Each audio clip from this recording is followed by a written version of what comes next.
విశాఖ తీరంలో గల్లంతైన మత్స్యకార బాధిత కుటుంబాలకు ప్రభుత్వం అండగా నిలిచింది. Fishing harbour mechanised boat operators అసోసియేషన్లో బాధిత కుటుంబాలను మంత్రి కొల్లు రవీంద్ర పరామర్శించారు. ఒక్కో కుటుంబానికి 10 లక్షల చొప్పున చెక్కులు పంపిణీ చేశారు. తీరంలో బోటు తిరగబడిందనే సమాచారం రాగానే సహాయక చర్యలు చేపట్టామని మంత్రి కొల్లు వెల్లడించారు. 3 రోజులు గాలించిన జాలల జాడ కనిపించలేదని ఆవేదన వ్యక్తం చేశారు. ప్రాణాలతో బయటపడిన చిన్న ఇచ్చిన సమాచారంతో మిగిలిన 6 మత్స్యకారులు చనిపోయారని అనుకుంటున్నామని మంత్రి చెప్పారు. బాధిత కుటుంబాలకు అండగా ఉంటామని, పిల్లల చదువులకు సాయం చేస్తామని భరోసా ఇచ్చారు. 7 ఆ ఫిషింగ్ బోట్లో వేటకెళ్లడం జరిగింది. బోటు తిరగబడిపోయి 7 కూడా గల్లంతవడం జరిగింది. ప్రభుత్వానికి సమాచారం వచ్చిన వెంటనే కోస్ట్ గార్డ్ని అలర్ట్ చేశారు.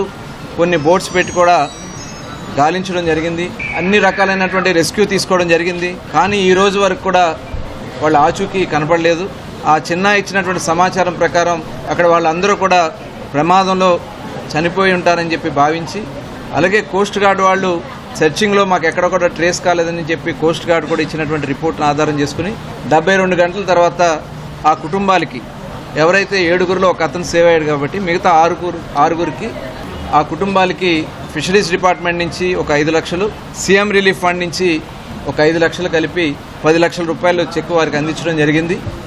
మిగతాయి కూడా ఏదైతే బోటు నష్టపోయి ఉన్నారు కాబట్టి బోటు కానీ మిగతా ఆ కుటుంబాలను ఏ రకంగా మనం ఆదుకోవాలనే దానికోసం ప్రభుత్వ పరంగా వాళ్ళ పిల్లల చదువుల విషయంలో కానీ వాళ్ళకి ఏ రకంగా మనం హెల్ప్ చేయొచ్చో అన్నీ కూడా ఏర్పాటు చేయడానికి అన్ని చర్యలు కూడా తీసుకోవడం కూడా జరుగుతుంది.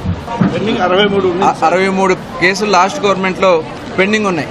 ఒక్క పైసా కూడా ఇవాళ 5 సంవత్సరాల్లో. ఇవాళ మళ్ళీ గౌరవ ముఖ్యమంత్రి చంద్రబాబు నాయుడు గారు, 3 కోట్ల, అలాగే వ్యవసాయ శాఖ మంత్రి అచ్చెన్నాయుడు గారు వెంటనే ప్రపోజల్ పెట్టడం, ఆ అమౌంట్ కూడా రిలీజ్ చేయడం కూడా జరిగింది. 3 కోట్ల 15 లక్షల రూపాయలు ఇమీడియట్గా రిలీజ్ చేసి ఆ కుటుంబాలకు అందిస్తున్నాం.